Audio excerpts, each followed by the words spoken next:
Good evening, everyone.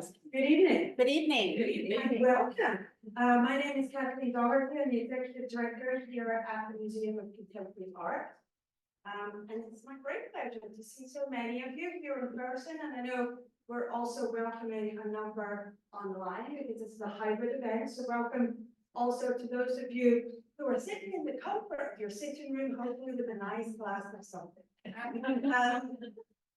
We're doing this event obviously to recognize Women's History Month and for a very special reason, because MOCA was founded, the Museum of Contemporary Art, by women. 2024 is our centenary year, making us the first visual arts organization in Jacksonville and one of the first the second contemporary and modern art museum in the entire United States. Second only to the Phillips collection in DC, so we're a pretty good company. The museum grew out of the work of the Women's Club of Jacksonville, which regularly hosted art exhibitions for the public. And they hosted those exhibitions to raise money for public school education. These were civically minded women. They were some of the most influential change makers of the early 20th century. And they broke the norms of what was expected of women of the day. It's worth remembering, because I think sometimes we think 100 years ago is so far off in the distance. It's worth remembering that these women, only 100 years ago, still had 2 decades to go before they had the vote. That takes my breath away every time I think about it. Meridian was a longtime chair of the club's art department. She supported 3 other women who were artists themselves. They thought and acted like artists. That's Rose Stark, Louise Washburn, and Edith Harrison. And they all thought about a permanent solution. How can we make art, culture, and education part of the community that we want to live, work, and play in? A message that we hear again today. So they founded the Jacksonville Fine Arts Society in 1924, and from that, in 2024, we have MOCA. So we've had, it was actually the 17th of March, 1924, which does not pass me over that I St. Patrick's Day, that they opened that exhibition to acclaim, and we heard about that in our lecture earlier today. It really was a moment bringing modern art to the South. This was the armory of the South. And MOCA Jacksonville was at the cutting edge of that, with an exhibition that included 65 modernist artists, many of whom were women, an extraordinary reality for the day, not enough of a reality even for today, but 100 years ago really was something extraordinary. So we've come full circle, and in 2009, MOCA became a cultural institute of the University of North Florida, still uniting art, education, and community building. And over a century later, those founding principles remain the same. MOCA works to fulfill our mission every day through a dedicated focus on art and education, commitment to accessibility, serving the whole community, and welcoming visitors of all ages, abilities, backgrounds, and experiences, in support of early to mid-career artists, as well as internationally renowned artists like you see in our atrium today. And so with that, I give you a bit of context as to our evening this evening. And I welcome you to MOCA and introduce to you Anne Joseph, Chair of the MOCA Board of Trustees, herself a visionary leader in the arts. Thank you, Anne, for everything you do for MOCA. Thank you for sharing our conversation this evening. Thank you. You can switch your hands. Welcome, everybody, and it's wonderful to see so many people here, but also to see so many people outside in the galleries and with children and husbands and wives, and it just seems like a great, it just seems so lively out there. It's really wonderful just to walk in. Anyway, I would like, we have our panelists here, and I'd like each one of you to introduce yourselves and your organizations, and tell us one thing about, that your organization is doing this year that you think is worth noting. And, I just want to say before that, nothing, just go ahead. Oh, well, I've already introduced myself, Caitlín Doherty, Executive Director of MOCA. And the one big thing we are doing is this 100-year anniversary. It is happening all year long. So we've already launched 2 major exhibitions across the 2 floors of our museum. A Walk on the Wild Side, 70s New York, through the lens of Norman Fisher, a Jacksonville native and collector. And then also, of course, our Jacksonville Stacked Stars, the extraordinary, specially made for MOCA's 100-year anniversary sculpture by world-renowned artist Frank Stella. Our gala, shameless plug, April 6th. I hope you get to come. But all year long, what we're doing is using our platform of this 100-year anniversary to instigate conversation, to elevate downtown Jacksonville, and to imagine where we might go from here, because that's what those women 100 years ago were doing, and we want to carry on that same charge. Good evening. My name is Andrea Barnwell Brownlee, and I am the George W. and Kathleen I. Gibbs Director and CEO of the Cummer Museum of Art and Gardens. Thank you so much for the invitation to be with you all tonight. So glad to be here.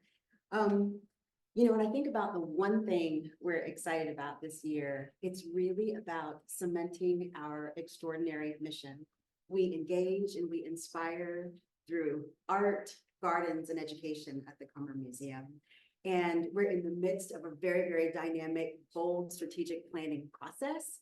And so as I think through all the wonderful things that are up ahead, another shameless plug, certainly we have just opened an exhibition entitled Sporting Fashion. And the subtitle is Outdoor Girls, 1800 to 1960. So when I think about this moment, and I think about these women that we're uplifting and celebrating through this 100-year anniversary, it's very, very exciting. So And very timely. And very timely. Who knew? Who knew? Who knew? And I should also say that this exhibition, which just opened on Wednesday, was actually supposed to open 3 years ago. But because of the pandemic, the first venue became the last venue. And so we were very flexible as an institution. And so again, as I think through what we're most excited about, you know, it's truly, truly the opportunity to bring people together around this extraordinary mission. And another extraordinary woman, Nina Cummer, who was really the person who spearheaded this extraordinary foundation of this museum. So, but back to the matter of a shameless plug, would love to invite you all to come to our big celebration, which is called Sport Your Fashion. I don't know if you want to put on your derby hat or if you want to put on your pickleball uniform, but we're encouraging everyone to come and explore this exciting exhibition and spend time with us at the Cummer Museum of Art and Gardens. So it's an exciting time to be in Jacksonville. So sure. Thanks again for the invitation. Absolutely. Good evening, everyone. My name is Diana Donovan, and I serve as the Executive Director for the Cultural Council of Greater Jacksonville. And one of the really incredible and historical things that we were able to do this year is to secure a $3 million increase for our arts and culture nonprofits. And just a few years ago, in the year of 2020 to 2021, we almost saw a lot of our big giants shut down. And we almost had what happened at the Landing, right? Cultural institution was supposed to be so exciting. And so, you know, bring all these cultural activities and events and things, you know, and had shopping centers and other items there too. And then, you know, have it almost be stripped from the fabric of Jacksonville. And one of the things that we worked really hard to champion in the last 3 years are intentional investments bipartisan investments in demonstrating the quality of life is enhanced always by arts and culture. And that not only is it a lifestyle that it is enhanced, but also the bottom line. And so one of the most exciting things that we've seen from that $3 million increase is that our ROI this year went from $103 million worth of economic impact to $114 million of economic impact. And when we talk about downtown and the revitalization of downtown and cultural tourism and the creative economy, the majority of that is located downtown. So these entities right here are helping to power as nonprofits programs and activities that feed back into the creative economy, whether it's employing artists, local artists, whether it's having large national shows, whether it's having partnerships with institutions, whether it's education for our next generation. All of these things factor back into quality of life and also the bottom line. So one of the greatest victories we've had has been the advocacy. And one of the things I want to share with you all is often the believers are in the room, right? You know, the arts evangelism happens. And we're really excited to be able to share with you that, you know, as we continue to advocate, you know, this year will be the first year that we'll have city-funded artist grants. And the Cultural Council's vision as we move forward is partnering with our board to really stand in our power as a re-granting agency. We want to see the need and we want to meet the need in real time. We don't need to do the programming. We leave that to the fabulous experts on this stage. We want to help meet the need that comes. One of the ways we also demonstrated that in the last couple of years was reigniting the capital grant. The least sexy thing to pay for is air conditioning. But I always say, who wants to be in a museum or a theater in July with no AC? And so, you know, we're working to help figure out ways to not only just help the nonprofits thrive, but also create ways to create more nonprofits getting that funding and funnel systems and processes, and then open available access to city and private funding for artists. So it's exciting because we'll have a lot of work to do in the next 5 to 10 years of what that looks like and how we lead into that next chapter. But so far, you know, one of the things we want to do is celebrate that with you, because it's because of you we get those investments. It's not because of any one person, it's because of the work being done on the ground. It's because of the women in this room. And the Cultural Council was actually founded by 3 women, and it started as the Arts Assembly. And, you know, one of the reasons I tell people I'm a member of the River Club is because one of my mentors was Dr. Frances Bartlett King, who was the first female dean of the Fine Arts Center at Jacksonville University. And as a proud JU alum, she also was the first female president of Jacksonville University. And one of the things that she did well was by being consistently and constantly collaborative. And the exciting season we're in now is that you have these women on the stage, you have a platform intentionally shared with other people doing big work and big things, talent coming from cities like Atlanta, you know, and being willing and wanting to be here, and people who've been institutionally holding down what it means to be in Jacksonville and having that cultural accessibility. It's just really exciting to be here right now. So just wanted to share that with you all, is that you're all contributors, you're all partners, we serve you, and we're excited to be this next chapter of intentional granting. I'm Kimberly Hyatt. For the past 22 years, I've served as president and CEO of the Cathedral Arts Project, or CAP. A lot of people in Jacksonville don't know this, but CAP has been recognized by the President's Committee on the Arts and Humanities as one of the very best programs for youth when it comes to the arts in the country. So we're really proud of that.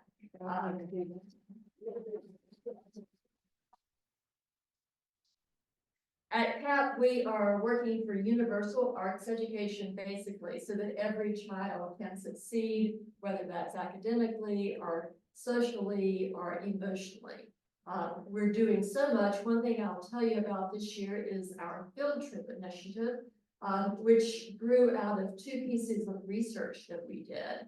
A couple of years ago, working with the Florida Data Science for Social Good, they did an intensive study and found that even just one cultural field trip would help a child improve their grades in reading, math, or science, depending on what the field trip was. And then just recently this year, we surveyed all the school principals, and about 50% of them specifically asked for cultural field trips. So we're really excited. The National Endowment for the Arts is helping to fund this because they feel like this is a model that can be replicated around the country.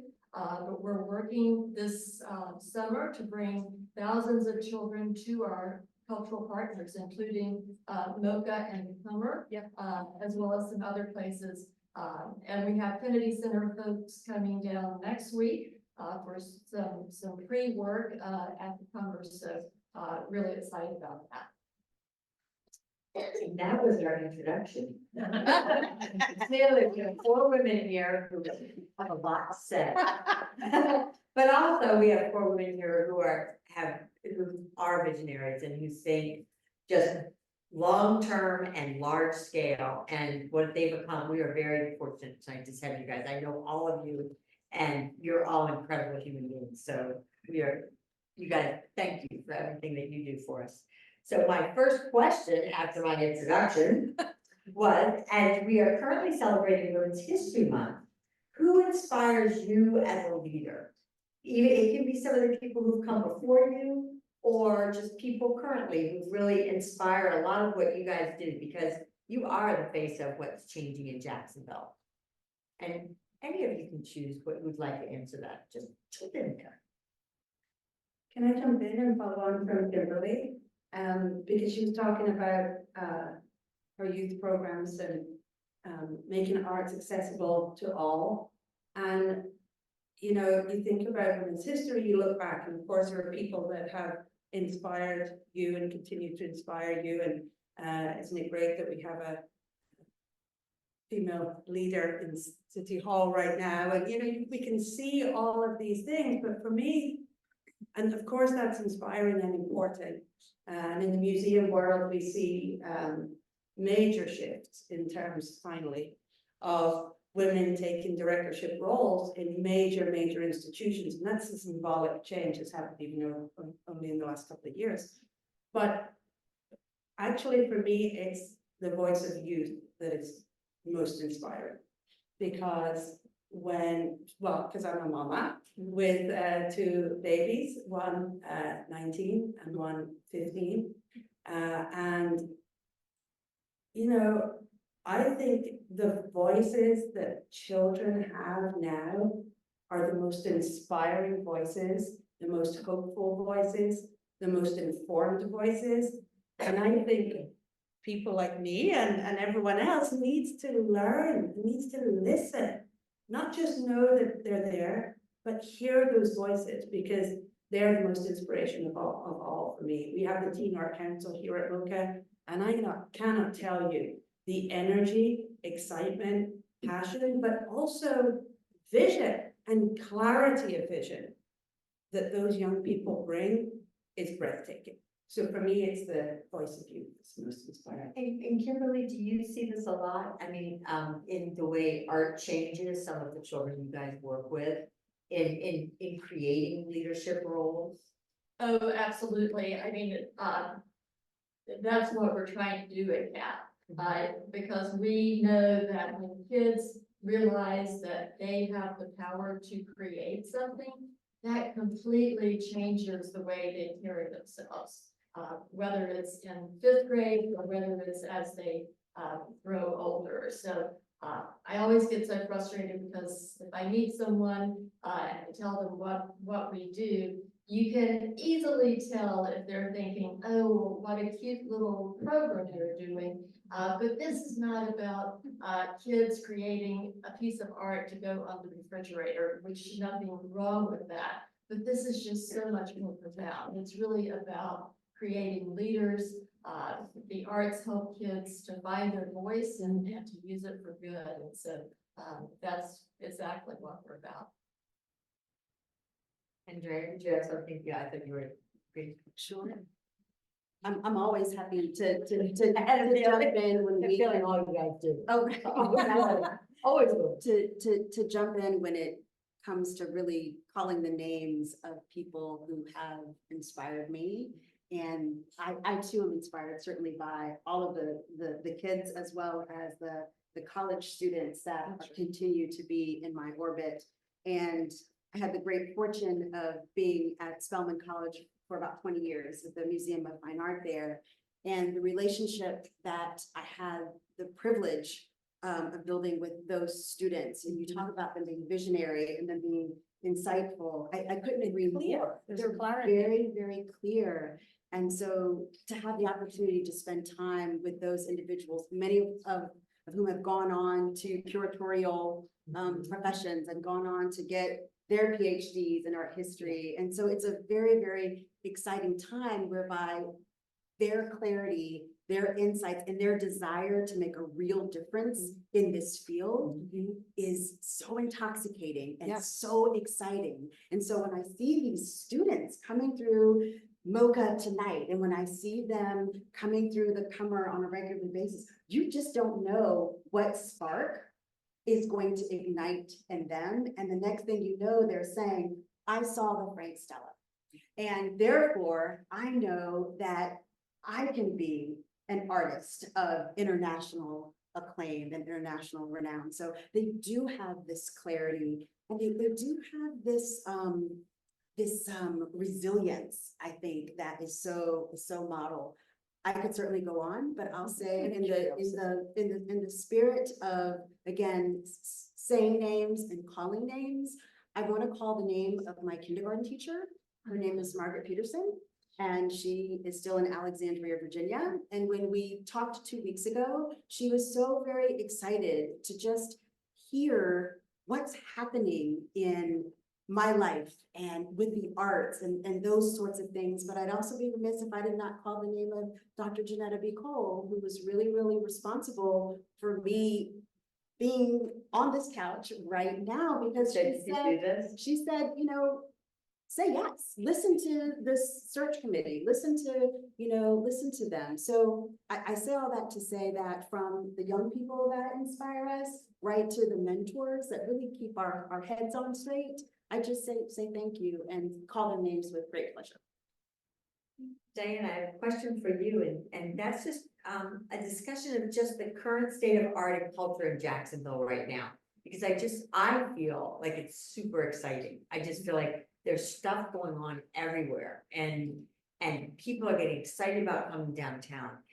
And I feel like it's women-led in so many of the areas. What's your take on that? Never enough funding. That's all. 3 words. Never enough funding. You know, I think one of the exciting things about Jacksonville is the intentional momentum. Like there's a momentum, there's a collaboration, and there's an alignment. And those 3 things, nothing happens without those. And you can change things, it doesn't mean you've got progress, right? So impact is what we're looking for. We're not looking for change, we're looking for impact. And how do you measure impact? And how do you experience it? And one of the things that I would connect to downtown, just for the conversation of youth and educational leadership and what that looks like, is experience is everything. Experiential leadership, experiential learning, the experience of coming downtown, the experience of walking in a gallery, the experience of being in a museum, the experience of watching a show. And let's go steps further, the experience of being creative in your office space and counting that as being a creative individual.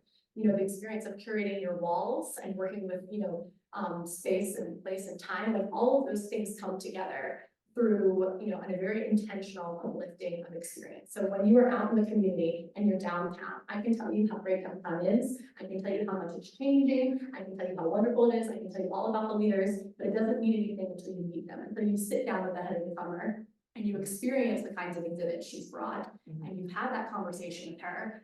And now you have a totally different perspective. I can tell you what it looks like to have a move the margins in the Jessie and have an intentional space to be able to hold space for people who often don't have a platform in the spotlight to tell a story the way that they deserve to tell their story. Or you can go and experience it for yourself. And like, that's what game changes. And so I think we're at downtown, we're at the arts and culture sector. We've never seen this amount of funding. When we started together, this was my tenure, we were at the same funding as we were at 20 years ago. We were at $2.25 million for 32 nonprofit organizations to split amongst them. And it was just operating funds. And to me, values change. And if you were to look at a grid of that time period, you would see that had gone up and down, but never up to where it is now. And that is a reflection of the leadership learning why this is important. And having other leaders in the community say, yes, this is important. And having people vote people in the office who say, this is important. And having people who are donors hold people accountable who say this is important. All of those things, folks on the wheel matter. And so I would say to be encouraged, I would say to participate, I would say to encourage other people to come and participate. The city investment is huge. We've seen donors, but in Jacksonville, a lot of our donors are tapped often by the same people.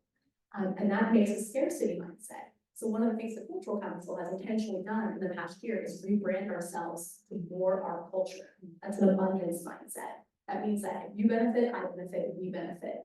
And how do we find that nexus point of what makes Jacksonville better? Everyone on this stage, if you ask us why we're in Jacksonville, our answer is going to be because of who, because of you. It's because of the people. I mean, it's not because, you know, it's not the same thing that's in front of an Atlanta or a Philadelphia or a New York City and what we traditionally think about arts and culture. But the truth of the matter is, you can come to Jacksonville, you can meet with the mayor, you can speak with her. Leadership is accessible here. If you are a young leader, you have an opportunity to have a microphone in real time. If you are looking to advocate and to make real change, a drop in the bucket, $1 million here is a game changer for an organization. Whereas sometimes when you go to larger institutions have big endowments, that $1 million is still important to them, but it's not going to be as transformational. So Jacksonville has a really intentional opportunity to leverage investment right now. And so when we think about downtown, when we think about the arts and culture scene, and I was just wanted to say something. oh yeah, this one. Yeah, pass it along. Finish. I can really become, I'm very passionate about this because it's so intentional right now. And I'm looking at an organization right here, one of our CSGs, where they have had volunteers running this organization for years and years and years, and they just now have a paid female leader. And you know, as we're talking about, you know, the people making change and the females being intentional in their leadership roles and the state of the arts downtown and the state of the economic value. Sometimes we have to touch people's hearts for them to understand what we're doing. And sometimes we reach through their pockets to touch their heart. And we let them know the ROI matters, the economic impact matters. And we keep track of the amount of children that are served. We keep track of the amount of artists that are served. And we keep track of the amount of artists that are getting jobs. Like we look at all of these nonprofits and we have our standards of measure of success and we continue to grow them. And so I would be really encouraged if I were you, but I would also encourage you to participate in it, to advocate for it, to vote for it, to show up, to let your voice be heard, and to celebrate as often as you can, because the number one item of burnout is not having a lot of work to do, it's having a lot of work that you feel like is going nowhere. And I think Jacksonville has for a long time suffered from seeing the homeless. We're getting there, we're rendering, so we see pictures of it, but we haven't lived it and actualized it. So my encouragement to you is to be a part of the actual making. Diana inspires me with how articulate she is on any topic at any time. I just wanted to say one thing in response to your question, because you know I've been in Jacksonville for 30 years and in this role for 22 years, so I've been looking at the art scene, and I feel like Jacksonville in so many ways has an inferiority complex. And so I just wanted to let you all know something that I heard firsthand, which was that at a recent national conference, one of the top people at the National Endowment for the Arts, in response to an audience question, said, hey, if y'all want to see a city that's really getting it right and doing it right when it comes to collective impact and making a big difference in the art scene, you all should go down and look at Jacksonville. Get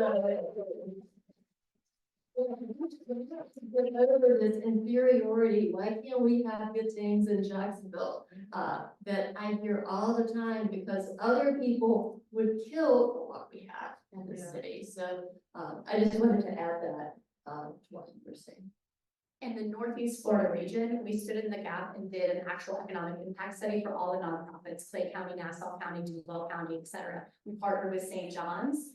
Duval County is the big dog, bar none, economic impact wise, but also we're the only city that has an ordinance mandate in the Northeast of how we give out funding. We have intentional recurring funds. They're not technically recurring. We advocate every year for them, but we're able to fortunately secure recurring funds in whatever capacity. And also we're one of the first counties to have, you know, not just nonprofit funding, but now this next chapter piloted artist programming. So when we look at our brothers and sisters in Nassau and Clay, and we look at 30,000 people moving to Clay County, where are their cultural amenities? Where are they going to go? What are they going to do? Where are they going to eat, stay, and play? And the way that people drive up to us for a Jaguars game, why are they not driving up to the Cover? Why are they not driving up to the Symphony? Why are they not driving up to cultural activities and venues and festivities? You know, all of those things, when we change the conversation of what's valuable and what we value, could be game changers for we're right now. So what I've heard is some of the issues that are facing growing more of the culture is an inferiority complex. The fact that our philanthropists are tapped often, but maybe there's less business involvement. You know, we look at some of the big donors for so many of the big things, it's the weavers, it's just these same people who care so much about Jacksonville, and how do we inspire the businesses to say, invest in your community, it will help bring employees down, you know, it'll make the education.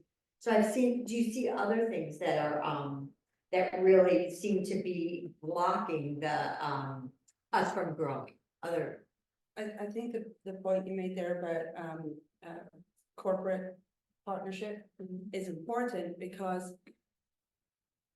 I think sometimes the arts community, and that is not just in Jacksonville, this is the world over, and I've lived and worked in different parts of it, and it's the very same thing that happens. Very often, arts and cultural sector is not its own best friend in terms of how it presents and asks and advocates for itself. And it's almost like art and business, it's like business is a dirty word, we mustn't say it. You know, if you're a nonprofit, you mustn't say, well, that makes absolutely no sense. Instead, you had better understand business, and you had better understand it very deeply, because the conversation needs to be, I always liken it to a mountain, right? No one is going to scale a mountain that they don't have to. Nobody. And so you've got to think about, what is the mountain that each person is trying to scale? Why is what you're doing relevant to them, and how is it going to help them scale that mountain? And that's what we need to think about. We need to change the narrative. So when I think about working with companies here in Jacksonville, and there's been a huge swathe have come on board during our 100-year anniversary, it's been really breathtaking. But I'll say the conversation has changed. I haven't been going saying, hey, I need you to support me to do this project. I've been saying, and genuinely saying, I'm trying to contribute and build to the community that you are also invested in. I can help you achieve what you're trying to achieve through the lens of arts and culture. Let me help you achieve what you're trying to achieve. And that suddenly changes the conversation. You're no longer a draw, suddenly you're a resource. And if museums, galleries, organizations, institutions, arts organizations, cultural institutions change that narrative and stop seeing themselves as a draw, but rather value themselves as a cultural asset and as a driver for community success, then you have change. And then you see people joining you in that conversation and wanting to participate with you and wanting to be part of something exciting, because you're all in the business of community building and community supporting. And that's a very different conversation.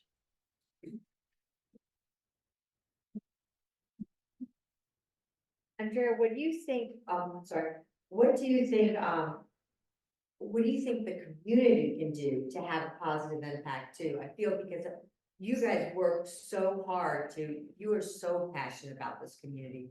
Just listening to Diane, listening to all of you, you're passionate about making this a better place to live. What do you think the community can do to help you with that? I think the first thing that the community can do to help us with it is show up. What we see tonight in terms of the vibrant community that is within this institution and right outside the store, this community is ready to show up. It's craving more, it's excited about more, and it's exciting to be a part of that change. I too have heard over many, many years, I've been in Jackson for 3 years now. So for many, many years, the start, stop.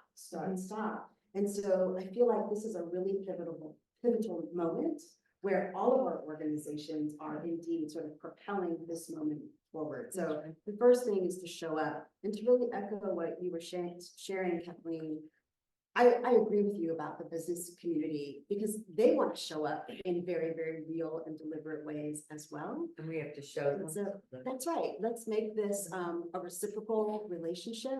Let's talk about investments that are going to be sustaining and sustainable, that are going to make Jacksonville, you know, just an unbelievable force. We all know that people are looking at Jacksonville right now around the country. It's a model for growth.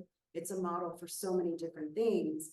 But one of the real critical things that I fundamentally believe in is that we have to show up where we're not expected.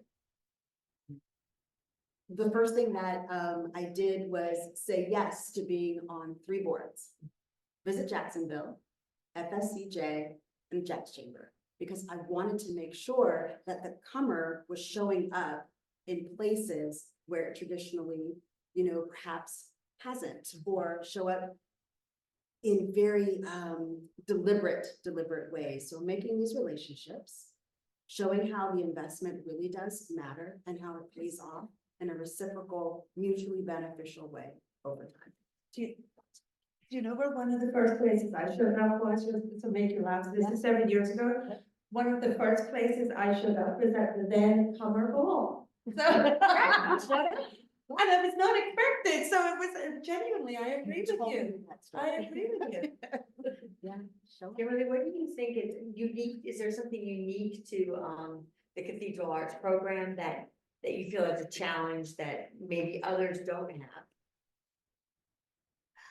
I'm not sure I'd say others don't have it, but I think that a challenge we have can help the entire cultural community, which is educating kids in the arts and exposing them to the arts. You know, I've seen the cultural landscape change so much over the past 22 years, and I really feel like arts education has been a part of that, because research demonstrates conclusively that if adults have not had what they call gateway experiences in the arts as a child, the odds of an adult who has not been to a museum as a child going to a museum as an adult on their own is very, very slim, or going to the symphony. Even if you look at CAP students and their families, on average, every year, approximately 71% of our families tell us that they went to a museum or to the symphony for the very first time in their life, because their child basically dragged them to, you know, the museum. That is a whopping number. And so CAP really, we pride ourselves on the fact that we know we are developing future patrons for all of our city's cultural institutions. And, you know, we can't do it alone. So we need everybody on the bandwagon to expand arts education for kids. You know, one of the most meaningful gifts that a donor has given to our museum was she gave a very significant gift, and she told me that she had never been in a museum until she was 10 years old. And she said she remembered vividly that first time visiting a museum, and she was serving on our board. And she said the thought of being able to change that for another child was so impactful that she wanted to make this very significant, generous gift. And, you know, that's back to this notion that we've got to try and give access to children from the earliest we possibly can. We need to partner with our schools. We need to work with our Title I schools, because we know that constraints mean our education is one of the first things to be cut when budget constraints come into play. And we need to again position ourselves as a resource to our community, to our educators, to our classroom assistants, to our schools who are struggling to meet the demands of their curriculum. So we need to do things in a way that is easy to access, to help them climb their mountain, not to be another thing that they've got to fit in their schedule. I think education is a major part. Kimberly, you really hit it on that educating people in the arts is just such a great way to build our community. And I know I'm a mediator, so that question, but I'm gonna go. But I remember coming to MOCA very early on, and I was struck by a man who was clearly a first generation parent, I mean, a first generation person in Jacksonville. I can't remember his ethnic background, but I know he spoke a very broken English. And he had his child with him. And I'm thinking, this is a gentleman who is trying to put food on the table, who has come to a country where it's very strange to him. He's trying to create a life, and he has taken time to bring his child to the museum. And I was like, wow, this was important to him. In all the struggles that he was having, he thought his child should come to a museum. And I thought, art is such a universal language. You know, why was this so important to him? And I thought, it must be, well, why don't you ask that? Why, it just struck me. And I was so touched by it and thought, art really is important. It really does make a community. You seem to, Andrea, have something to say on this, because I was just. I do. I'm really compelled by this example that you shared, because one of the most exciting things that we do at the Cummer Museum is called the Arts for All Festival. Mhm. So it is an extraordinary 3 days whereby we welcome students, caregivers, and their teachers to the museum. But the exciting thing about this is these are students with differing abilities. We open up the museum early. We have everything from sound baths in the gardens to studio visits to make and take workshops to movement activities in the galleries. And oftentimes this is either the first field trip that these students have had, or it's the one field trip that they get a year. When I tell you the first time I experienced this 3 years ago, I was completely overwhelmed to see a student that was either blind or had low vision in our gardens, enjoying a sound bath for the first time with a didgeridoo, enjoying vibrations and experiencing all that being outdoors in this extraordinary setting afforded him. So when you talk about the real transformative power of these spaces, and you mentioned access when we first started this conversation, our institutions are so rich and vital. They are resources. They are just the most extraordinary gifts to communities. So when you talked about that man that came with his student and with his child and made it a priority to spend time experiencing art firsthand, I just had to grab the microphone and just share the real transformative, transfixing power that those types of experiences are just extraordinary. And Kimberly or Diana, how do you see this where Jacksonville does have a lot of first generation people in our community for whom art really seems to be a universal language? Do you see that a lot with some of the children you're working with and their parents? Yeah, my mind goes immediately to one of our schools where we have an instrumental music program. And I'd taken a donor there and was talking to the principal. And I was really surprised. Over 100 languages were spoken by the students in this school. And the instrumental programs was so large, and the principal said, it's because, to use your phrase, music is the universal language. And so here, all of the kids can communicate with one another through music. So we see that all the time.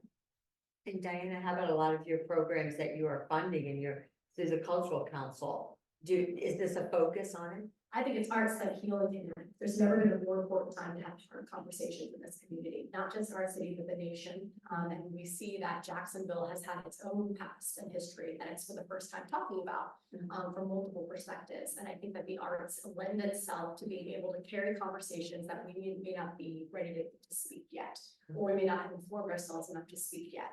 And when we look at the community and the richness of Jacksonville, we have a very deep placemaking we talk about, but placekeeping, right? There are people that have long been here that just have not been connected to the areas that we might typically be connected to. And artistic cultural events and opportunities bring them together and help other people learn, understand, gravitate, support, and build their own relationships through their own experience. And one of the things that I would say is essential for arts and culture when we start talking about quality of life enhancement, which is our mission and vision, is to be able to have arts also say, when we talk about them saying words, speaking the words that we can't, but also demonstrating the value.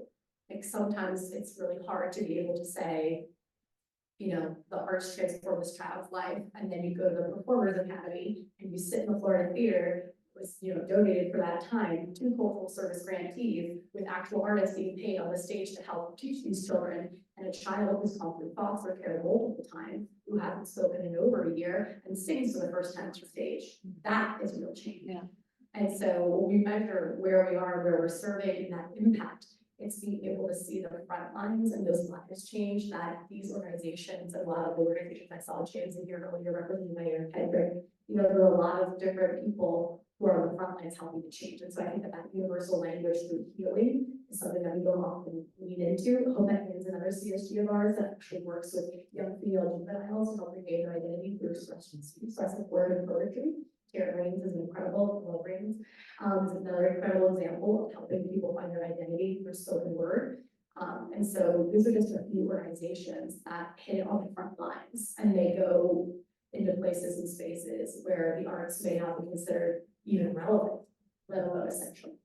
And just to add to that, you know, we often use that phrase quality of life as an indicator and what our organizations are about, and of course that's important, and of course that's a metric, but I think it goes beyond that, because our organizations, cultural orgs, the artist sector, it's not just a top gloss or a polish to put on top of a community, right? It's as you said, it can be transformative, it gives it depth. If you look at any great civilization that you may study from history, you look to their art and culture to understand that moment in time and place and the people that were contributing to it. We're reflecting it and contributing to it. And we never afford ourselves that same reality in this contemporary world. We never typically people don't allow themselves to think of art and culture as being that lens to understand or look at the world that we are in. We do it all the time naturally for history, but we don't do it for ourselves in this moment. And so it's more than a quality of life or a top gloss. It's about a nourishment and a need and something that is base level that every rich community has in its core. And we need to recognize that, we need to celebrate it, we need to find some way of putting it into a metric. And I think the way that you all described, like you said, the wee boy that sings for the first time, standing on stage when he's been involved in a program at the Florida Theater or the Symphony or with Cap Kids. And I discovered that very early on when I had a 4-year-old child, when I was in Lismore Castle Arts in Ireland. I was the director there. And we had an exhibition which was pretty abstract in nature. This is in rural Ireland, so already people were kind of, really, is that going to work here? And I brought in a nursery school class, and they were 3 and 4-year-olds. And I led them on a tour, and we stood in front of one work, and I never forget, it was by Richard Billigan, and it was a road that kind of went off into the distance, semi-abstract, or you know, you had to kind of work it out a little bit what was going on. And I asked all the children, where does the road bring you? And they all had these gorgeous descriptions of where it was bringing them, to Disneyland or to the swimming pool or to wherever it may be, chocolate factory. And this one wee boy put up his hand, who the whole way around had been holding on to his teacher's hand, put up his hand, and he said it brought him to his granddad. And I said, oh, that must be lovely. Your granddad must be so nice. And we chatted for a minute. And we moved on. And the teacher came to me at the end and she said, I don't think you realize the impact that art has had on these kids. The child had lost his grandfather the year previous. He had not spoken one word since. He was that profoundly affected. But by seeing an artwork, he was given a way into express what he needed to express. And it gave me chills 25 years ago. It gives me chills now, and it reminds me every single time of the transformative potential of art, exactly like you all described. And I just want to compliment that, drilling down, when we think about quality of life, right? Like we said, it can be a gloss term. When we think about quality of life, we think of it the same way with arts and culture, right? It's an umbrella. It's not its own category. It tests and tastes and experiences its own in every single sector and arena. And the other area that I would say just out loud when we talk about arts and culture is representation. Right.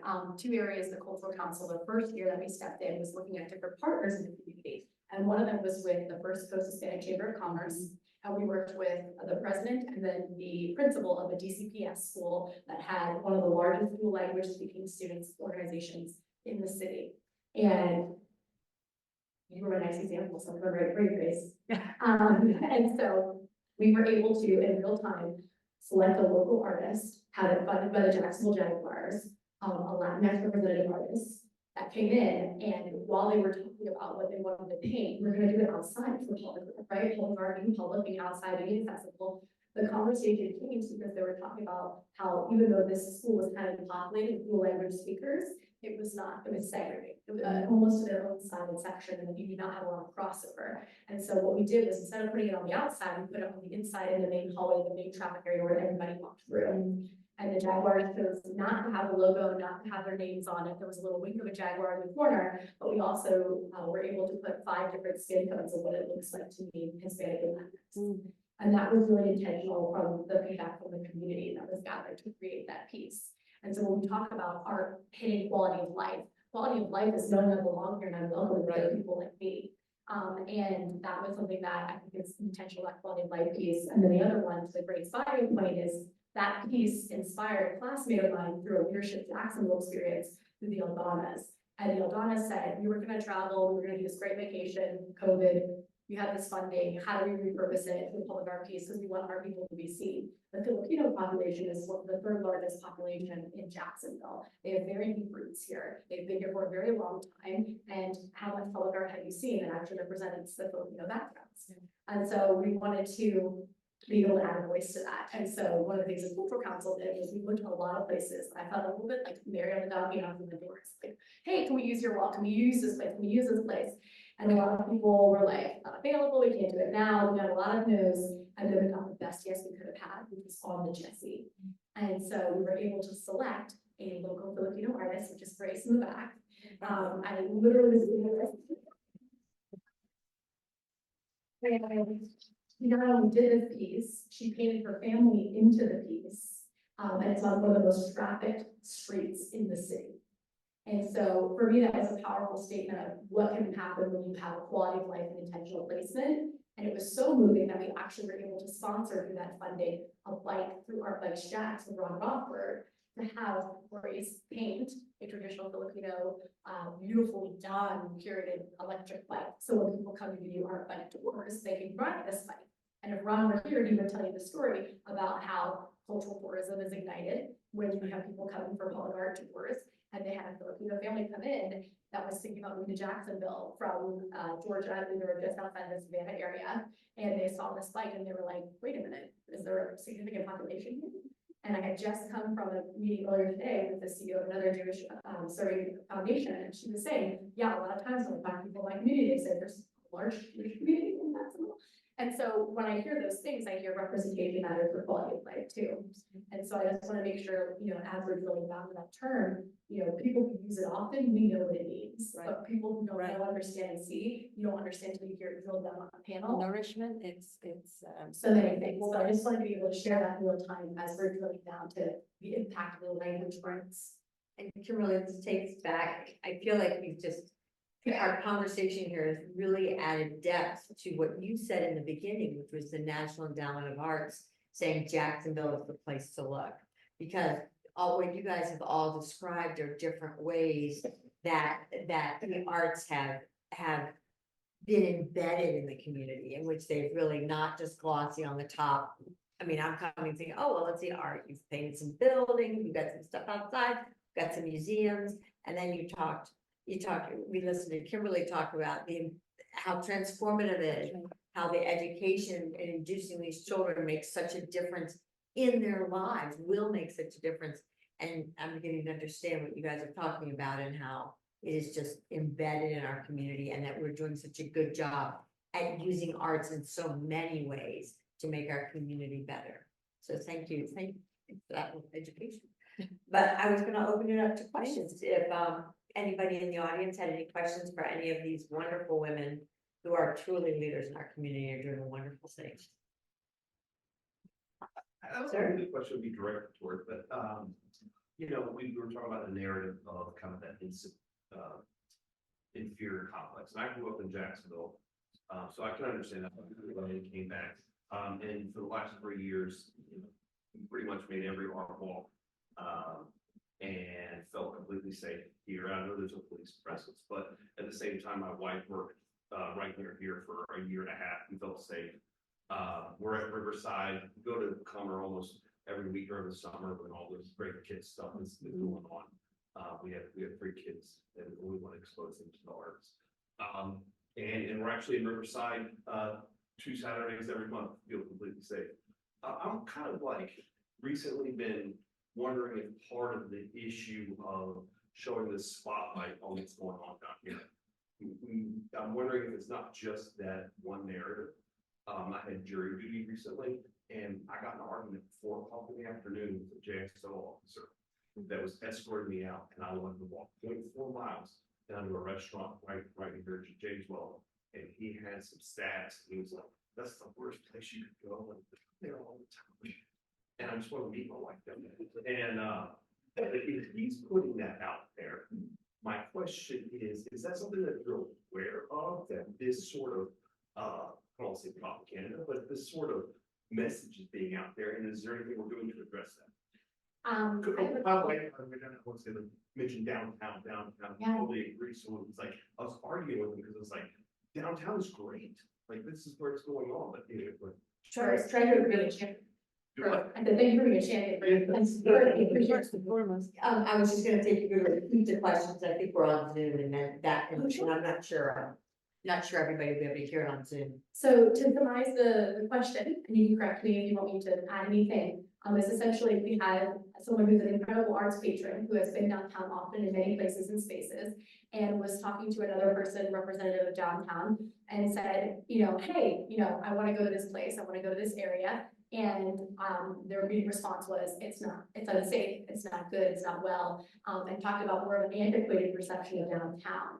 And, are these cultural leaders aware of that? What are we doing to contribute against that narrative? What are we doing to elevate the narrative of being inclusive and intentional and safe? I will tell you, a lot of people had a lot of different experiences downtown, good and bad, and ugly. And I think one of the things that we have is, DIA and DVI, so Downtown Investment Authority and Downtown Vision. They both help to champion the idea that downtown is getting safer, and what they're doing with their ambassadors to help make sure that the outside is kept clean, and that they have people who can escort people to their vehicles if needed, that they're friendly ambassadors, just you have a friendly face when you come downtown. There's a lot of intention around building community, with natural people, they get to know the people who are living downtown, and helping to make sure that there's trust built there and in more capacities. But I also think, like, from a cultural leader standpoint, I think we're all very, very keenly aware of the challenge of downtown, the perception of safety and the reality of safety.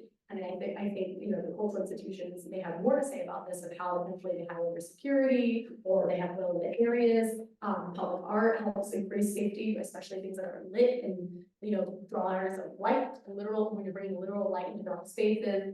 But I will also say, when we think about downtown, part of it is the experience of coming downtown. If I had to guess, that gentleman has a narrative that is very linear, that he's not experienced these events, that he's not been to other cultural activities or happenings. And so he's drawing a conclusion based off of a linear experience that's not holistic of what's happening. And so how we fight against that is going back to the conversation of experience, of having those sort of people outside of the normal arts and culture realm of influence, people who do show up and who do care, and going to people who may not. And I would guess, if I were a betting woman, to circle back to what our doctor said over here, is that, did he ever go to a museum when he was a child?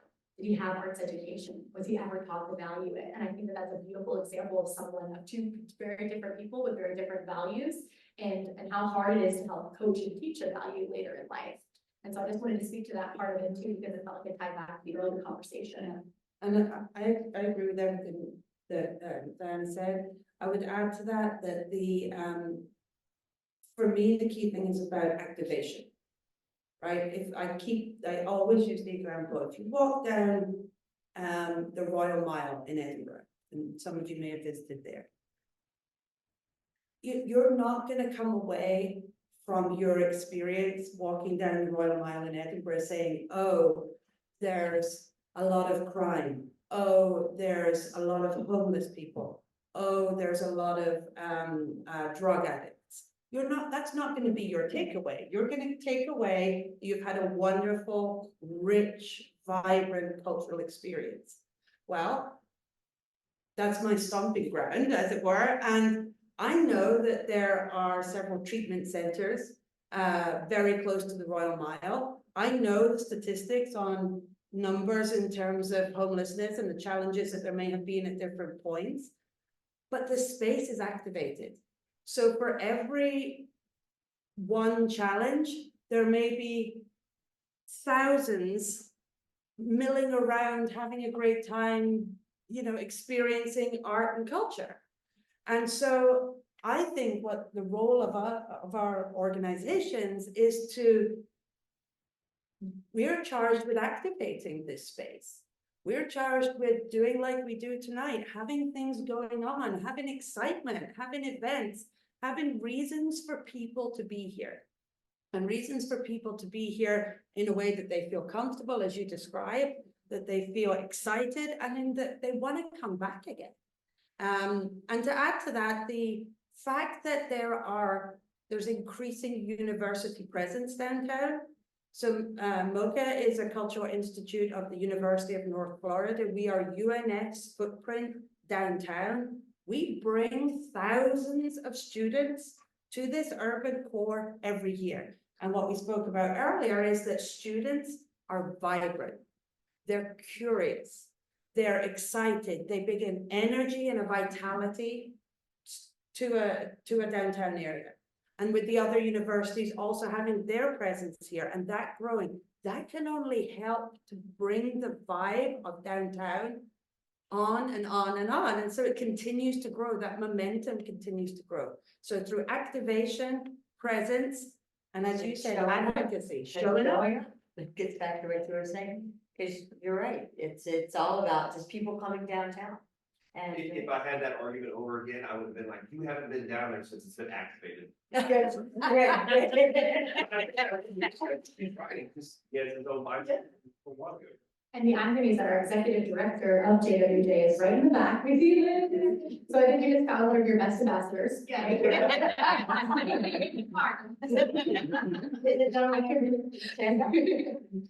Yeah, regarding the conversation that you had about the business case for business community being involved in arts and culture, what else, as a member of the business community, what else could we be doing? Is it just more funding, or what's the message that? That's a great question. Fellow business leaders. I think it's more than funding, yeah. But well, I think it's more than funding. I think, we can all lean onto that reality that there's never enough funds, never enough funding. We can absolutely, that's true, but this relationship shouldn't be transactional. No institution should be treating or thinking about an individual or a company as an ATM machine. That's not a sustainable, enriching viable way of working together. Instead, we need to say, okay, what are your needs? What do you need to see? What is the mountain that you need to climb, and how can we help you reach that? Let's have a conversation and find out where those points of connection are, so that it's a mutually beneficial relationship. Whether it's creating a community within your business. That's You know, working together and going out and volunteering in any That's of these organizations. Great way to just build community, make your employees want to live here, want to live in this That's right. great city. Right, Chandra? If I can piggyback on that, I mentioned show up earlier, but show up as a group, show up often, bring your employees, bring your staff just to experience an exhibition or just to volunteer at one of the many programs that are happening. I agree, it should not be transactional. We're interested in fostering relationships. We're interested in making sure that sustainability is part of the fabric of our real DNA. So I would say make it about exchange and showing up often. It's all about community building together.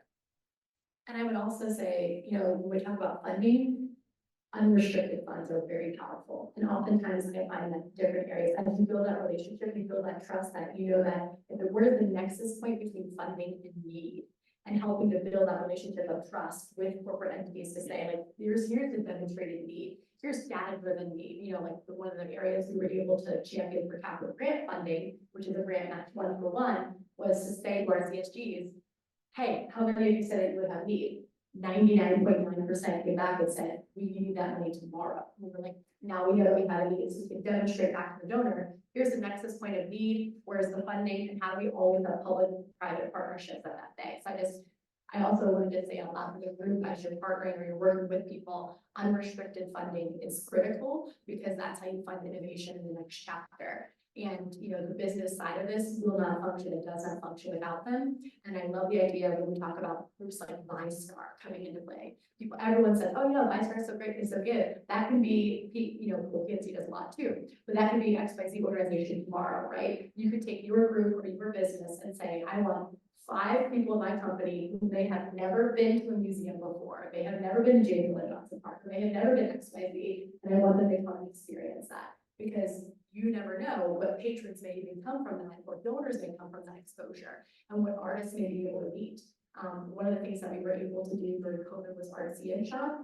And that was during a time that we did not have a lot of options for local artists. And we were gifted by UNF a space to be able to curate, where they had their own area that they had. And then we had another space that was representing the community. We used for community engagement. You know, every month that had some sort of background or honoring. We were very intentional having local artists come in and speak. And we became part of that curation of that. You know, it was beautiful to see, and it was reignited 3 times. And then we were kicked out for something much more culturally significant. Spirit Halloween. So when I say to corporate sponsors, sometimes it's just having that grander vision of being altruistic in your giving. So I really love that question. And Kimberly, I'm sure, how have you worked with businesses in like volunteering groups and stuff to bring in and help some of the educational programs you have? Yeah, I would say all of the above that everyone else has been talking about, but you know, the one other thing I think all of us would benefit, whether you're a business leader or whatever your role is being vocal champions for the arts. Because it's one thing for those of us who are the higher hands and very close to the arts to speak about the value, but when a business leader or anyone who's not being paid by an arts organization speaks about that, that just lends so much more credibility than what those of us on the stage are saying. So I would add that. That's great. May I ask you? Yeah. My name is Lee Fogel. I'm an art consultant here in town, and I'm proud to serve on the board of the Cathedral Arts Project. We just had a board meeting last month that kind of echoes what Caitlín said. So thank you for saying that about the business case. If we don't, as leaders in the arts, change the mentality and the messaging of why the arts are so critical. I mean, this is a lot of what you all are saying. But, you know, as parents, as just society, we think as arts is a nice to have. And what we have to change that conversation to how critical it is. It is a foundation of our society. It is what makes us human. You know, we had a speaker, a principal last month at Cathedral Arts that talked about what was it, 48% increase in reading for the kids that were part of the CAP program versus the ones that weren't. That is such a huge statistic. And I said, we've got to lead with that information, because as a business person and as an entrepreneur, my job is to solve my customer's problem. It's not that I have a product that I want you to buy. I have to say, what problem do you have and how can I help you with it? And so I'm gonna follow up to the downtown. What do we need?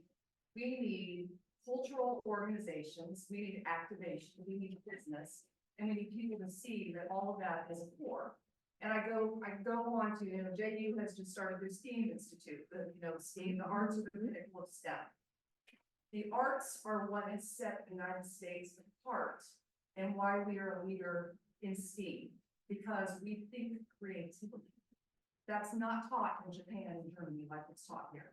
And so they look to Apple and our entrepreneurs because we're thinking outside the box. That comes from being taught in the arts, where music, literature, visual. All of that I get very passionate about, because I'm like, that's why we have to have these things. And Caitlín, I say the same thing you do. We look at history, and what we remember is their art and architecture. What we are doing today is what they're going to remember about us 100 years from now. So it's critical. It's not a nice to have. It's bottom line. Yeah. I can go on. Thank you. No. Bipartisanship is essential. I think that that's a huge part of what you're talking about too, is like helping both sides understand why this is valuable. You know, so that's how we talk about the heart part, reaching to the pocket part, talk to the heart. You know, the data is important, the business side is important, the creative, economic drivers, seeing artists as entrepreneurs and business owners, I think is essential. And oftentimes when I'm having discussions with people, they don't think about artists as entrepreneurs. They're running their own business, they have P&L. They have to be able to look at the market and see how to appropriately price whatever they're doing. That's if they're individual artists, right? I'm not even talking about all the other disciplines that we can be discussing. So I just want to be able to say that too, is from the creative economic driver perspective, seeing nonprofits as operating businesses. I mean, in 2020, when they closed down, and if arts are all about experiences to have enhanced quality of life, and there's no one in the seats, it's different. It's different to always attend on Zoom. Thanks. Any other last little comments? Well, thank you, all of you guys. This is a pleasure to be part of that. Thank all of you guys for coming in this room. I just feel like we've reached out and touched the community, which is wonderful. Thank you so much. Thank you.